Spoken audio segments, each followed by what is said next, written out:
No alarm sounded when the first ship appeared. It was detected, of course, long before it reached Earth. Deep space observatories tracked the anomaly as it slipped into the solar system without acceleration signatures, without heat bloom, without any sign of propulsion known to human science. It simply moved, smoothly, inevitably. At first, they thought it was a glitch. Then a second object appeared. Then a third. Within 12 hours, there were 12 of them. They arranged themselves in orbit with impossible precision, forming a loose halo around Earth. No signals were broadcast. No weapons powered up. No attempt at concealment. Just presence.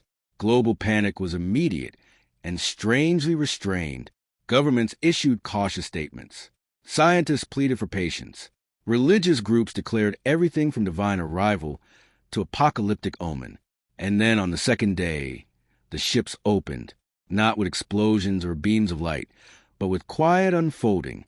Sections of their surfaces peeled back like petals, revealing structures that shimmered faintly against the blackness of space.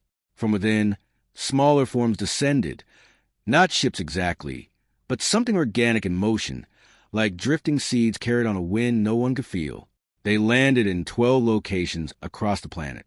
Deserts, oceans, mountain ranges.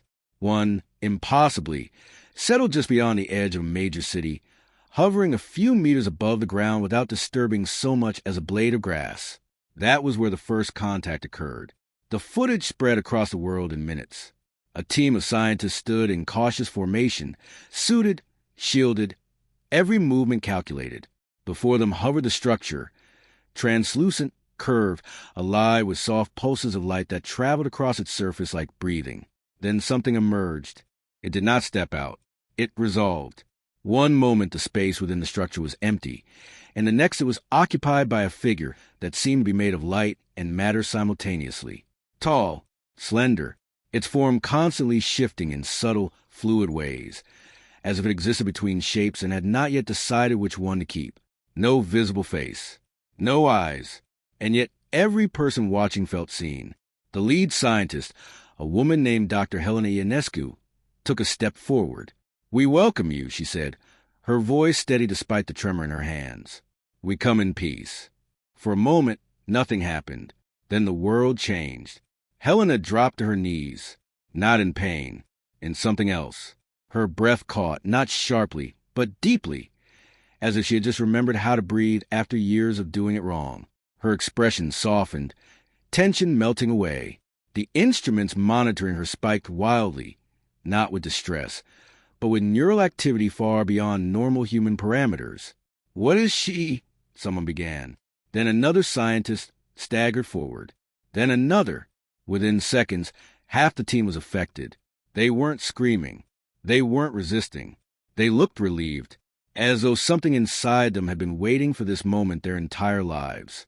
Observers later struggled to describe what they saw. Some said it looked like joy. Others said it looked like surrender. Across the world, similar scenes unfolded. Every Volari landing site produced the same effect. The beings did not speak. They did not touch. They simply were. And in their presence, humans began to feel things they had no language for. Memories surfaced, not as thoughts, but as sensations. A childhood moment of safety, a long-forgotten love, the quiet satisfaction of a problem solved. The ache of longing sharpened and sweetened at the same time. People wept openly. Some laughed. Some walked forward, step by step, toward the luminous figures, as if drawn by gravity itself. And the Volari welcomed them. At first, no one noticed a pattern. The first group that entered the alien structure did not return, but that was expected. Initial contact teams often remain inside for extended periods. Communications lagged. Equipment malfunctioned. But then hours passed. Then days. No signals. No movement. The structure remained, softly pulsing, serene and unchanged. More volunteers arrived, and they, too, went inside and did not come back. Governments reacted swiftly after that. Perimeters were established. Armed forces surrounded the landing zones, not aggressively, but defensively. Orders were clear. No one was to approach without authorization. But authorization became difficult to enforce. Civilians gathered in growing numbers at the edges of the restricted zones. Some claimed they could feel the Volari from miles away, a gentle pull, like a distant melody just on the edge of hearing. "I just want to be closer," one man told reporters, his voice calm, almost attached. "I don't know why. I just do." Others described it differently. "It's like something is missing," a woman said, clutching her chest. And they have it. Not everyone felt it. A minority, small but significant, reported nothing at all. No pull, no emotional surge. Just confusion at the reactions of others. They would become important later. The disappearances could no longer be ignored. Satellite scans revealed no signs of biological remains. No energy spikes. No evidence of violence. It was as if the missing individuals had simply ceased to exist. But that wasn't entirely true. In rare cases, recordings captured brief glimpses inside the structures before signal loss. Those who entered were not harmed. They were surrounded, encircled by the Volari, their luminous forms intertwining, overlapping, creating a shifting cocoon of light. The humans at the center did not resist. They reached out, they leaned in, and then the feed would cut. Fear spread, but it was complicated, because alongside the fear was something else. Temptation. Even those who had not yet approached the Volari began to dream differently. Reports flooded in from around the globe, vivid, hyperreal experiences during sleep. Not nightmares, not fantasies, something in between. People woke with tears on their faces, unable to explain why. "I've never felt anything like that," one subject reported. "It was everything I've ever wanted, all at once. And then it was gone." Psychologists struggled to categorize it. Neuroscientists were baffled. And still, the ships remained silent, watching, waiting. 3 weeks after the arrival, the world reached a breaking point. 12 landing sites, thousands missing, millions affected. No communication, no explanation, only that quiet, persistent presence, and the growing certainty that whatever the Volari were, they did not understand humanity in the way humanity needed to be understood. Or perhaps worse, they understood it perfectly. And that was the problem. Far from the chaos, in a controlled research facility sealed behind layers of protocol and reinforced isolation, a man sat alone, reviewing the footage for the 100th time. Dr. Elias Varn leaned back in his chair, eyes fixed on the moment Helena fell to her knees. He paused the video, rewound, played it again. Everyone else saw wonder, or horror. Elias saw a pattern, a system, something precise beneath the beauty. He tapped a key, isolating the neural readouts, cross-referencing them with baseline human responses to pleasure, fear, memory, recall. His expression didn't change. "Not random," he murmured. Outside, the world was unraveling. Inside, Elias Varn felt nothing at all. And for the first time since the Volari arrived, that might have been the most dangerous thing of all. By the time Dr. Elias Varn requested direct contact, the world had already decided what the Volari were. They were not conquerors. They were not allies. They were something far more dangerous, something that did not need to threaten humanity, because humanity went willingly. Elias stood in Observation Room C, separated from the nearest Volari structure by 6 layers of reinforced material and a controlled vacuum buffer. It was one of the safest places on Earth to study them. And still, most people refused to stay in that room for more than 10 minutes. "You don't feel anything?" asked Dr. Mara Petrescu, arms folded tightly as she watched him from across the console. Elias didn't look up from the data stream. "To find anything," she exhaled sharply. "The pull, the pressure, everyone feels it, even this far out." "Not everyone," Elias said. Mara hesitated. "You're not the only one." "I know." That was the problem. The unaffected were rare. Less than 3% of the global population, according to preliminary estimates. They showed no measurable neurological response to Volari proximity, no heightened emotional states, no abnormal dream patterns, no compulsion to approach. Nothing. At first, they had been dismissed as statistical noise.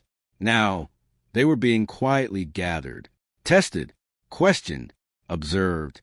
Because while the rest of humanity drifted closer to Valari, these few remained anchored, and no one knew why. Elias finally turned from the screen. "Run it again," he said. Mara hesitated. "You've watched it all morning." "Run it." She complied. The footage flickered to life. Another interior glimpse captured from a failed drone. A human subject stood at the center of the chamber, surrounded by Valari forms. Light moved through them like currents in water. The subject's expression was indescribable. Not fear, not joy, something beyond both. "Pause," Elias said. Mara froze the frame. Zoom on the neural overlay. Numbers filled the screen.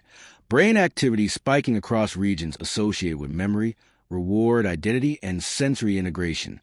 "It's not just stimulation," Elias said quietly. "It's synchronization." Mara frowned. "With what?" "With them." The theory had begun forming days earlier, and now it was solidifying into something he couldn't ignore. The Valari weren't projecting emotions.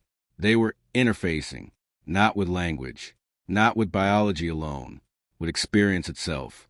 "They're not giving humans anything," Elias continued. "They're accessing something that's already there." Mara shook her head. "That doesn't explain the disappearances." "It might," Elias said. He stepped closer to the screen, eyes narrowing. "If they're drawing from the full spectrum of human experience, all memory, all emotion, then the question isn't why people don't come back." He paused. "It's how much of them is left when it's over." Silence settled over the room. Mara looked away first. "That's a theory," she said, "not proof." "I know." "And your solution is what?" she pressed. "Walk in there and let them try it on you." Elias met her gaze. "Yes." The request was denied within the hour, then reviewed, then escalated, then quietly reconsidered. Because the truth was simple. Humanity had no leverage. Weapons had been tested carefully, cautiously. The Valari structures absorbed everything without reaction. Energy dispersed. Matter redirected. No damage. No retaliation. It was like trying to harm a reflection. But Elias represented something new. Not resistance. Not aggression. Absence. 3 days later, he stood at the perimeter. The Valari structure loomed ahead, hovering just above the ground, its surface rippling faintly like liquid glass. Even from this distance, the air felt different, not heavier, not lighter, but full. Behind him, a team monitored every possible metric: heart rate, brain activity, hormone levels. "Dr. Varn," came a voice through his earpiece. "You can still abort." Elias adjusted the seal on his suit, though he suspected it was more for the observer's comfort than his own. "I won't." A pause. "Report any changes immediately." "I will." He stepped forward. The first few meters felt normal. No surge of emotion. No intrusive thoughts. No overwhelming presence. Just a quiet crunch of gravel beneath his boots. At 10 meters, he stopped. "Still nothing," he said calmly. "Confirming," the voice replied. "All readings baseline." Another step, then another. The structure pulsed once, subtle but unmistakable. Inside the observation room, alarms flickered briefly, then settled. "Did you see that?" Mara asked. "We saw it," another technician replied. No change in subject. At 5 meters, the air shimmered. Elias slowed. For a moment, just a fraction of a second, he thought he felt something. Not an emotion, not a thought, more like attention. Focused, curious. He exhaled slowly. "There's a response," he said. "Not from me, from them." "Describe it," Mara urged. "I can't," Elias replied. "It's not human." The surface of the structure parted, not open like a door, but dissolving, its form loosening, creating a space where there had been none. Beyond it, light moved in slow, fluid patterns. And within that light, a figure. It did not step forward. It formed just as in the footage. Tall, luminous, undefined. Elias felt the attention sharpen. "You do not respond." The words weren't heard. They were simply known. Elias tilted his head slightly. "I respond," he said aloud, though he suspected speech was unnecessary. just not the way you expect. The figure shifted, subtle, but deliberate. Something like recognition passed between them, or perhaps interest. Behind the glass, the observation team watched in stunned silence. No spike, Mara whispered. No deviation. He's completely stable. That's impossible, someone muttered. No, she said, eyes fixed on the scene. It's not. The Valari figure moved closer. With each shift, its form became slightly more defined, not fixed, but influenced, as if it were adjusting in response to him, trying to find a shape that fit. Elias didn't step back. You've been taking people, he said. They don't come back. A pause. Then, they give. Elias frowned slightly. That's not the same thing. Another pause. Completion requires totality. There it was. Not malice. Not cruelty. Just logic. Elias folded his arms, studying the being in front of him. And partial exchange? He asked. Is that possible?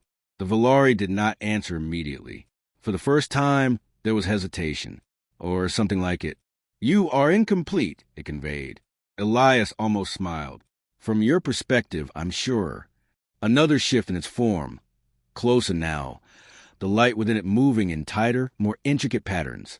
You do not open. No, Elias agreed. I don't. Silence stretched between them. Then, why?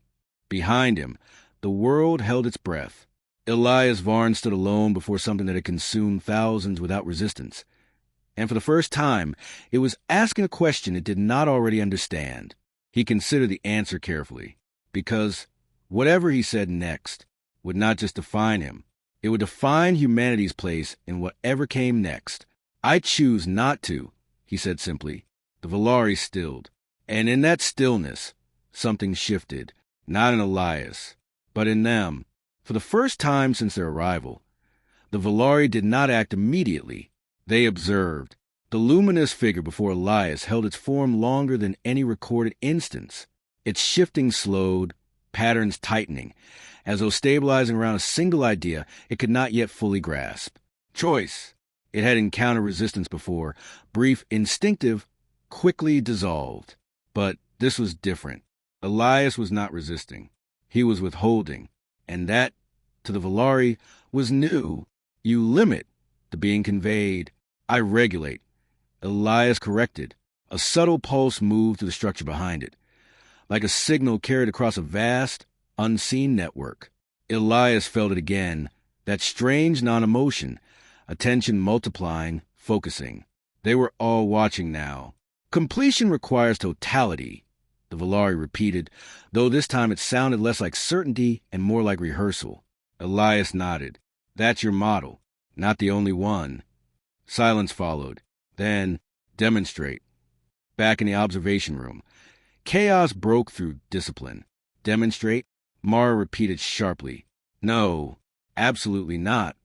He's not equipped. We don't know what partial even means. Dr. Varn, abort immediately. The lead coordinator ordered through the comm. Elias didn't move. Negative, he said calmly. Maintain observation. Elias.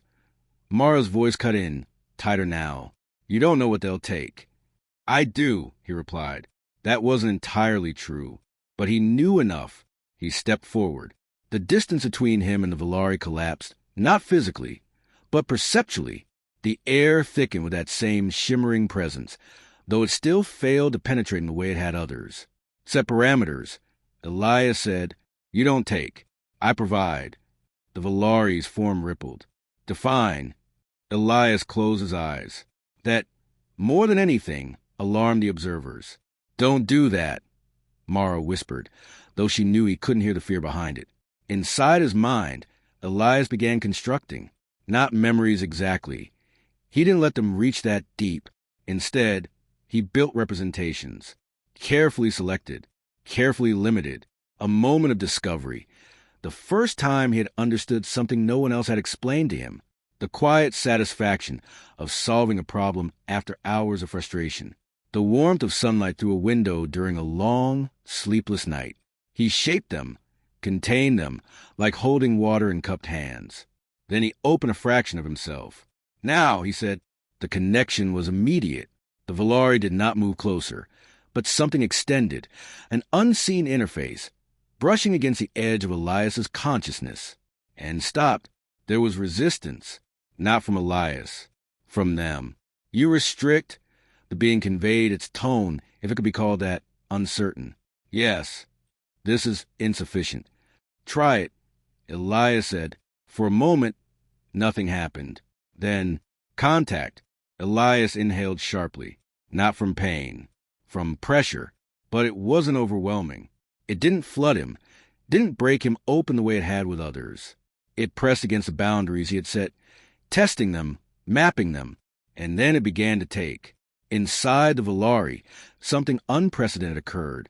The fragment Elias offered, small, controlled, contained, unfolded within him like a compressed star. They had consumed entire lifetimes. They had absorbed oceans of memory, storms of emotion, identities dissolving into their collective awareness. But this was refined, focused, every detail precise, every sensation layered with clarity and structure. It did not overwhelm. It guided. It was deficient, and it was intense in a way they had never experienced. Back in the observation room, the data spiked, but not chaotically. He's stabilizing it, Mara said, disbelief creeping into her voice. The activity, it's elevated, but it's controlled. No degradation markers, another technician added. Nothing's being stripped. That's not possible, someone whispered, but it was happening. Elias felt the transfer complete, not drained, not emptied, just lighter. He opened his eyes. The Valari had changed. Subtly, their light, once diffuse and fluid, had sharpened, patterns within them more defined, as though the experience they had taken had left an imprint on their very structure. You divide, the being conveyed slowly. I share, Elias corrected again. A pause. Then, continuation requested. Elias almost laughed. You're asking? Yes. That alone sent a ripple through the observers. They're requesting consent, Mara said, stunned. Elias considered it. This was the moment, the pivot point. If he gave too much, they would revert, consumption, totality, disappearance. If he gave too little, they would lose interest, and humanity would remain a resource to be harvested. Balance. He needed to teach them balance. One condition, he said, define. You take only what is given, nothing more. The Valari's form flickered. Limitation reduces yield. It preserves the source, Elias replied. Silence. Processing. Across the globe, every Valari structure pulsed in unison. Agreement. Accepted. The second exchange began. This time, Elias adjusted. He allowed something deeper, not memories, but emotions with more weight. Controlled longing, measured wonder, the edge of something almost painful, but not quite crossing that line. Again he opened, again they connected, and again they stopped at the boundary. Inside the Valari, the realization spread. They did not need to consume everything. They could sustain. The intensity was different, sharper, cleaner, more defined. It did not blur into the endless continuum they were accustomed to. It stood apart, distinct, valuable, repeatable. Hours passed. Then more. Elias remained standing. Exchange after exchange, always measured, always controlled. The Valari gathered, not physically, but in presence. The single emissary was no longer alone.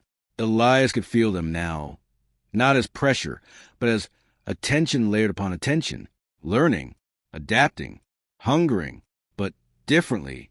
You are sufficient, the emissary conveyed at last. Elias exhaled slowly. Good. Others are not like you. I know. Will they become? Elias shook his head. Not unless you change. Another pause. We are changing. Behind him, the world began to understand. Not fully, not yet, but enough.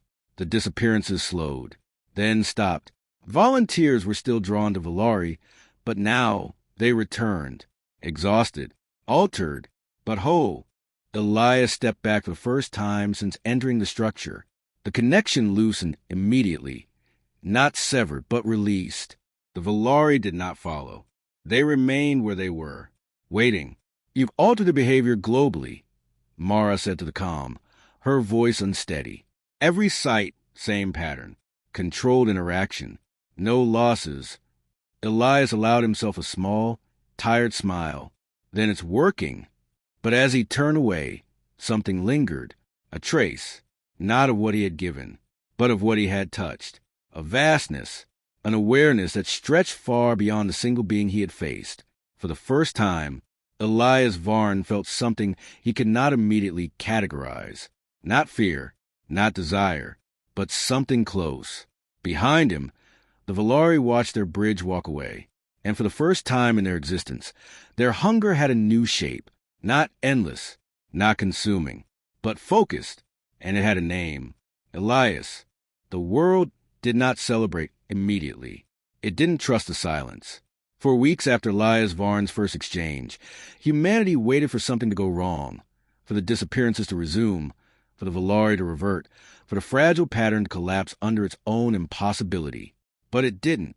The landing zones changed. Not physically. Those same luminous structures still hovered, still pulsed with quiet, alien rhythm, but the behavior around them shifted. People still approached. They still felt the pull. But now they came back.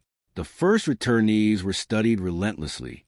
Medical scans, psychological evaluations, neural mapping. The results were unsettling in a different way. They're intact, Mara said, pacing slowly across the lab as she reviewed the data. Completely intact. Not completely, another researcher replied. Look at this. He pulled up a neural scan comparison, before and after contact. Subtle changes. Not damage. Refinement. Certain pathways showed increased efficiency. Emotional regulation centers were more active, but not suppressed. Memory recall appeared sharper, but less intrusive. They're balanced, Mara said quietly. No one liked the word. Elias sat alone in the observation chamber again. No suit this time. No barrier. Just glass between him and the nearest Valari structure. They're learning faster than we expected, Mara said from the doorway. They've always been capable, Elias replied. They just never had a reason to change. And now they do. Elias didn't answer, because the truth was more complicated than that. It wasn't just the Valari who had changed. At first, the differences in Elias were easy to ignore. He slept less, not from insomnia, but because he didn't seem to need it as much. When he did sleep, his brain activity mirrored patterns no one had seen before, deep, layered cycles that resembled the same neural complexity observed during Valari exchanges. He processed information faster, not dramatically, not superhumanly, but enough that those who worked closely with him noticed. And then there were the pauses, moments where Elias would stop mid-conversation, gaze unfocused, as though listening to something no one else could hear. Elias, Mara said once, more sharply than she intended. Where do you go when you do that? Elias blinked, refocusing. Nowhere, he said. But even he knew that wasn't true. The connection never fully closed. He had designed it that way. At first, it had been necessity, maintaining a stable interface, ensuring the Valari adhered to the boundaries he had set. But over time, the boundary itself had softened, not broken, not lost, but permeable. He could feel them now, not constantly, not intrusively, but present, like distant stars, always there, even when unseen. They're asking for you again, Mara said one evening, standing just outside the chamber. Elias didn't turn. They always are. This time it's different.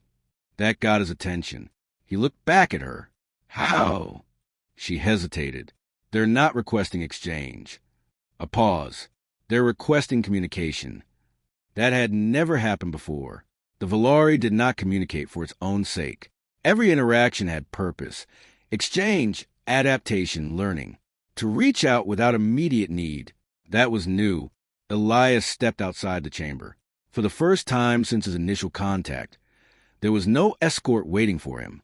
No strict protocol dictating his movements. Not because the danger had disappeared, but because the rules no longer applied the same way. the structure open as he approached, not reactive, anticipatory. Inside, the light felt calmer, less chaotic, more defined, and at the center, the emissary waited. Its form was different now, still fluid, still luminous, but more consistent, as though it had chosen a shape and learned how to hold it. "You return," it conveyed. "I was invited," Elias replied. A pause. "Yes." He stepped closer. No pressure, no pull, just awareness. "You have changed us," the Valari said. It wasn't a statement of observation. It was acknowledgement. Elias folded his arms slightly. "You were capable of change. I just showed you a different way to use it. That is change." He couldn't argue with that. "And you," the Valari continued, "you have changed." Elias exhaled slowly. "I expected that." "You extend." That word lingered. "Explain." The Valari shifted, its light tightening into more intricate patterns. "You do not only contain your own experience now." Elias felt it then, not through data, not through logic, but directly. A flicker of something not his own. A memory. No, not a memory. A sensation. Vast, layered, alien, gone as quickly as it appeared. Elias stiffened slightly. "That wasn't part of the agreement," he said. "It was not taken." The response was immediate. It was shared. Silence stretched between them. This was the edge. The line he had drawn. The one thing he had controlled from the beginning. Flow in one direction. Human to Valari. Never the reverse. "You're adapting the exchange," Elias said carefully. "Yes." "Without consent." A pause. Then, "Do you refuse?" It wasn't challenge. It wasn't coercion. It was a question.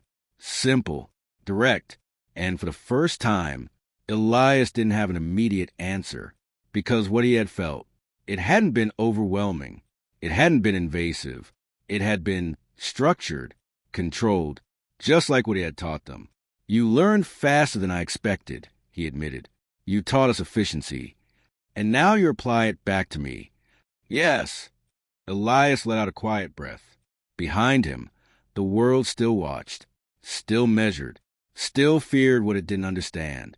But this was no longer something that could be contained by observation alone. "If this continues," Elias said slowly, "then the relationship changes." "Yes." "We're no longer just a resource." "No." Another pause. "You become compatible." That word settled heavily. Not predator, not prey, something else. Elias looked at the shifting light before him, at the beings who had once consumed without thought, who now asked, who now learned, who now offered. "Then we set new rules," he said. "Define." Elias met the presence directly, fully aware now of the scale behind it. Not just the emissary, not just the structure, all of them. Listening, mutual exchange, he said. Controlled, consensual, both directions. Accepted. No escalation without agreement. Accepted. No totality. A pause, longer this time. Then, accepted. Something settled, not just between them, but across the entire Valari network. A recalibration, a shift in identity. Elias felt it, not as pressure, not as emotion, but as alignment. "You are no longer singular," the Valari said. "Neither are you," Elias replied. Outside, the ships remained in orbit, silent, unmoving, but no longer unknown. Humanity would take years to understand what had begun here, decades to adapt, generations to fully accept it. But the fear, the sharp, instinctive fear that had gripped the world at the arrival of something unknowable, that began to fade. Because hunger, no matter how alien, could be understood, could be shaped, could be shared. And in the quiet space between two vastly different forms of existence, balance was no longer a fragile experiment. It was a choice, one that both sides had finally learned how to make.